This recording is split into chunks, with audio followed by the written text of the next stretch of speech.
um mosaico formado por 4 triângulos com estampa de pintas de onça. Para sempre Mairi. A Magé, a Iramana Tupinambá e o cacique Quarrari nos ensinam que Mairi era uma extensa porção de terra que ultrapassava a região que posteriormente ficaria conhecida como Belém. Assim, quando a região habitada há séculos por diferentes povos originários foi invadida pelos europeus, eles pisaram em um território planejado e manejado pelas populações que aqui já moravam. Eram cidades indígenas. Nelas, gente, floresta, rio e espiritualidade eram pensados como um todo. Foi, sem dúvida, essa concepção de mundo e os seus modos de viver que contribuiu para uma das mais importantes heranças deixadas para toda a humanidade, a biodiversidade da floresta amazônica. A chegada dos europeus, contudo, mudou a vida dos que viviam nesse grande território. Sob o interesse de dominar e explorar, muitos povos indígenas foram dizimados e, junto com eles, conhecimentos, línguas e culturas. Mas a longa e contínua história de apagamento desses povos não passou sem luta. Do Levante Tupinambá, 1617-1621, aos dias atuais, a resistência nunca deixou de existir. Atualmente, muitos indígenas vivem no contexto urbano e, cada vez mais organizados, fazem o chamado para que seus parentes façam o retorno, um reencontro de pertencimento e de retomada ao território sagrado de Mairi Tupinambá. Moro em Mairi desde 1982. Morei em vários bairros, mas o bairro que mais me encanta é o Guamá. Primeiro pelo seu nome, que se refere a um tipo de, abre aspas, peixe-coelho, fecha aspas. Pesquisas dizem que era um tipo de peixe em abundância nos rios da região. O rio Tucunduba é um deles, que significa, abre aspas, lugar que possui muitas árvores de tucum, fecha aspas. Tanto o Guamá quanto o Tucunduba têm origem indígena nas línguas tupi-guarani, Ramos 2020. E se formos pesquisar a fundo, praticamente quase todas as ruas possuem nomes indígenas. Nossa cultura alimentar, nossos costumes, nossas vivências estão intimamente ligadas à nossa ancestralidade. Portanto, quem tem o direito de questionar o nosso direito de existir? Nós podemos não conhecer exatamente a nossa história, mas ela está em nós, ela fala por nós.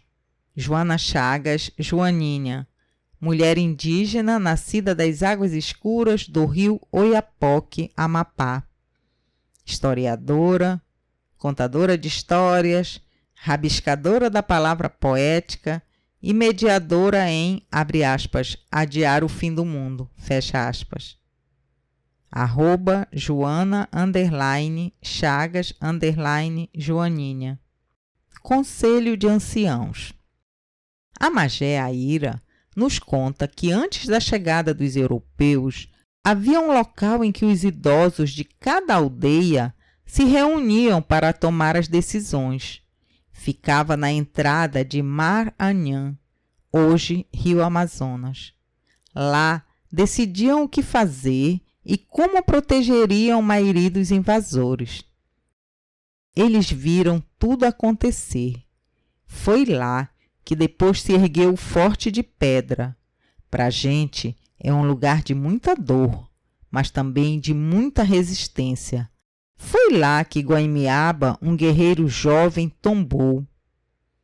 O sinal distintivo dos Tupinambá, a mecha branca no centro da cabeça, fez ele ser chamado pelos invasores de, abre aspas, cabelo de velha, fecha aspas.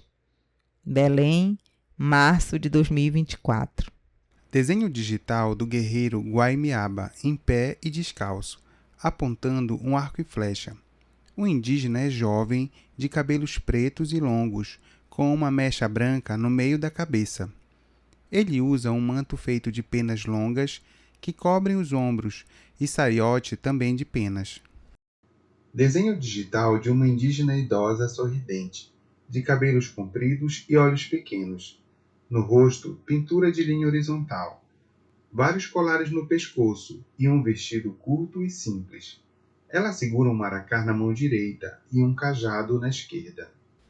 Desenho digital da Magé Aira. A indígena está de perfil direito, sentada em uma pedra. Tem os cabelos pretos e compridos.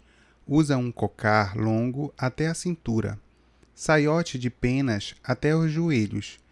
E segura 2 maracás apoiados nas pernas. Vida nas aldeias. Cacique Quarrari nos convida a uma interessante reflexão. Abre aspas. Como viver em uma cidade sem presídio?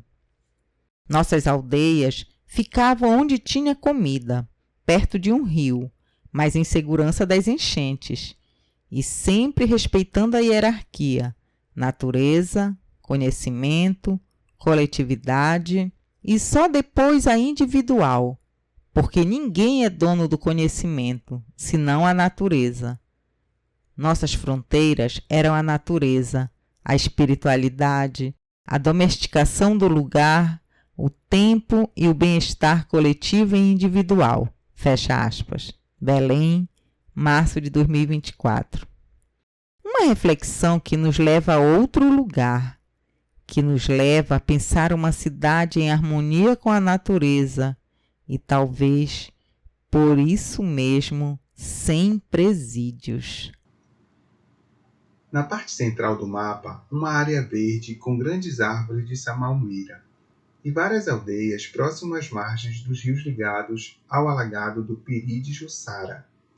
Uma mulher e uma criança indígena carregam raízes de mandioca. 2 grupos de indígenas de mãos dadas dançam próximos a uma árvore.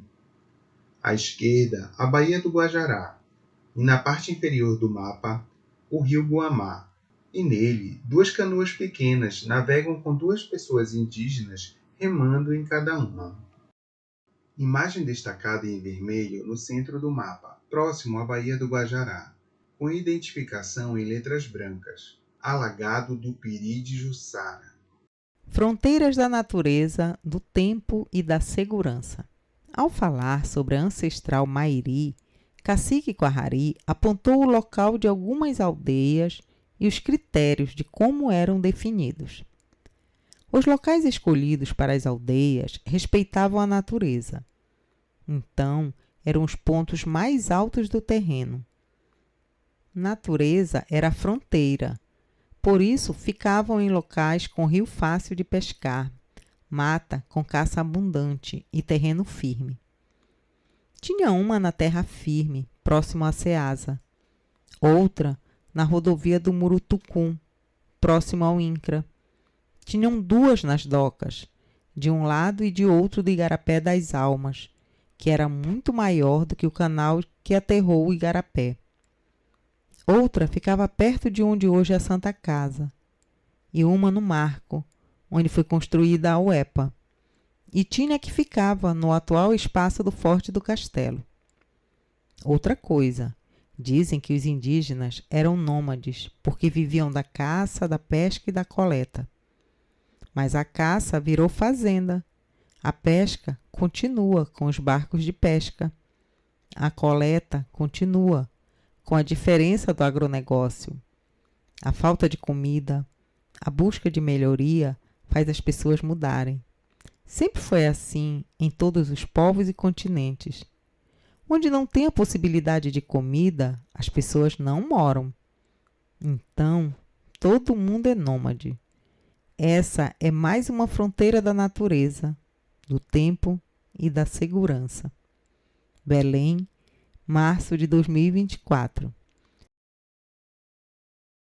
O Parque Zoobotânico do Museu Paraense Emílio Gueldi foi declarado como território indígena em 2023. Sobre Mairi, ver, entre outros, Figueiredo, Aldrin, Mairi dos Tupinambás e Belém dos Portugueses, Encontro e Confronto de Memórias, em Sarges, Maria de Nazaré, Figueiredo, Aldrin, Amorim, Maria Adelina, organizadores. O Imenso Portugal, Estudos Luso-Amazônicos, Belém, UFPA, Cátedra João Lúcio de Azevedo, 2019. Neves, Ivânia, Mairi, Terra de Maíra, a ancestralidade indígena eclipsada em Belém. Policromias, Rio de Janeiro, volume 7, número 1, 2022. Trindade Júnior, Sancler Cordeiro da Mairi, a aura indígena da metrópole da floresta. Disponível em https://ihgp.net.br/portal ihgp/mairi-aura-aura-metrópole-da-floresta. Acesso em 15 de janeiro de 2024.